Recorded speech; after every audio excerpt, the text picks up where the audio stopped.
देखिए, वो अपने हमेशा मुकर जाते हैं कही हुई बात से। राजस्थान में जब प्रधानमंत्री गए, आप उनकी क्लिप निकाल के देखिए, उन्होंने इस बात को कहा कि हम घर घर सिंदूर देने का काम करेंगे।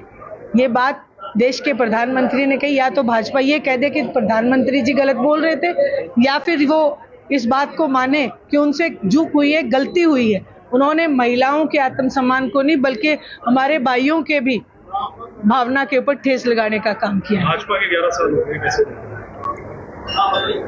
भाजपा के 11 साल आज देश के हरियाणा प्रदेश की जो जनता है वो आपको बखूबी बताएगी।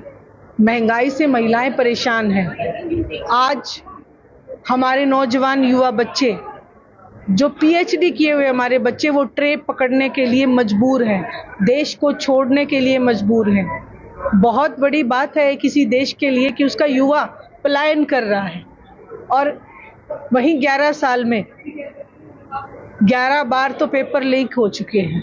गलती एक बार हो जाती है। भ्रष्टाचार चरम सीमा पे है। आपके आईडी के नाम पे, फैमिली आईडी के नाम पे बहुत बड़े घोटाले हो रहे हैं। प्रॉपर्टी आईडी के नाम पे फतेहाबाद के ही केस देखिए आप, 5-5, 10-10, 15-15, 20-20 हजार रुपए तक मांगे जा रहे हैं कि आपकी प्रॉपर्टी आईडी को हम ठीक करके देंगे। वहीं आज मुआवजे के लिए जो किसान बेहाल है, निरंतर गुहार लगाता रहता है कि हमें जो फसल खराब होगी उसको मुआवजा हमें मिलना चाहिए, उनके मुआवजे को भी बैठे अधिकारी खा रहे हैं। तो आप, मैं तो नहीं, आप ही बताओ आप कैसे देखते हो 11 साल भारतीय जनता पार्टी के किस तरीके से गुजरे? गैंगवार के मामले लगातार सामने आए, चाहे रोहतक हो, सोनीपत हो। कानून व्यवस्था का जनाजा निकला हुआ है। आज जहां हमारे भाई सुरक्षित नहीं है, महिलाओं की सुरक्षा का तो बहुत बड़ा एक सवाल खड़ा हो जाता है। गैंगवार में आए दिन आप देखेंगे गोलियों से भून दिए जाते हैं, गला तक रेत दिया जाता है, गाड़ियों से निकाल के लोगों को मारा जा रहा है, जान ली जा रही है, चेन स्नैचिंग, हर जगह चोरी डकैती के मामले बढ़ रहे हैं। इसलिए कानून व्यवस्था का पूर्ण रूप से जनाजा निकला हुआ है। देखिए, वो अपने हमेशा मुकर जाते हैं कही हुई बात से।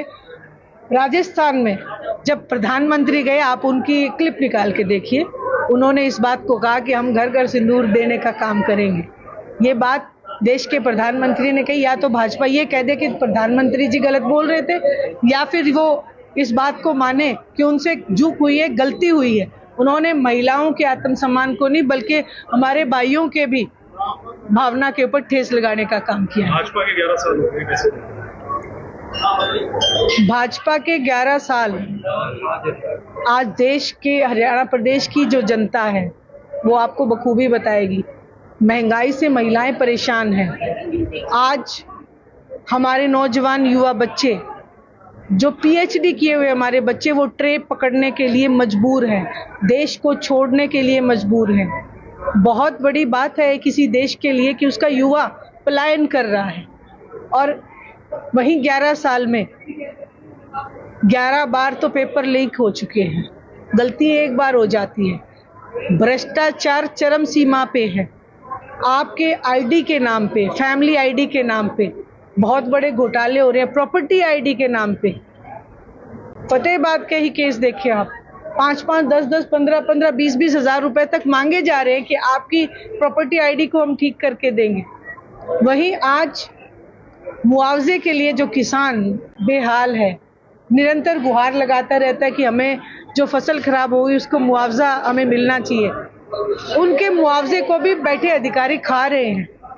तो आप, मैं तो नहीं, आप ही बताओ आप कैसे देखते हो 11 साल भारतीय जनता पार्टी के किस तरीके से गुजरे? गैंगवार के मामले लगातार सामने आए, चाहे रोहतक हो, सोनीपत हो। कानून व्यवस्था का जनाजा निकला हुआ है। आज जहां हमारे भाई सुरक्षित नहीं है, महिलाओं की सुरक्षा का तो बहुत बड़ा एक सवाल खड़ा हो जाता है। गैंगवार में आए दिन आप देखेंगे गोलियों से भून दिए जाते हैं, गला तक रेत दिया जाता है, गाड़ियों से निकाल के लोगों को मारा जा रहा है, जान ली जा रही है, चेन स्नैचिंग, हर जगह चोरी डकैती के मामले बढ़ रहे हैं। इसलिए कानून व्यवस्था का पूर्ण रूप से जनाजा निकला हुआ है।